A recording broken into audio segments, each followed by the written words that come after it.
Nagre-reincarnate kasi tayo. Kaya nga kung mapapansin mo, may mga bata na kapag nagsalita sila is parang mga matatanda na.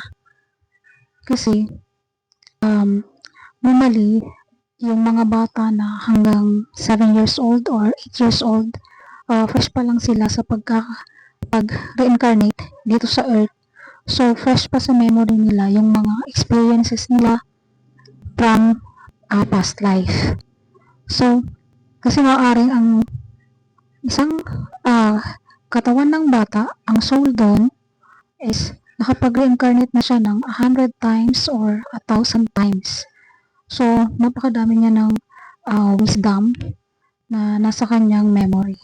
So, kaya nga, hindi natin pwedeng maliitin yung mga bata kasi maaaring sila pa yung mas maraming wisdom. O kaya nga, sabi nila, marami kang matututunan sa mga bata.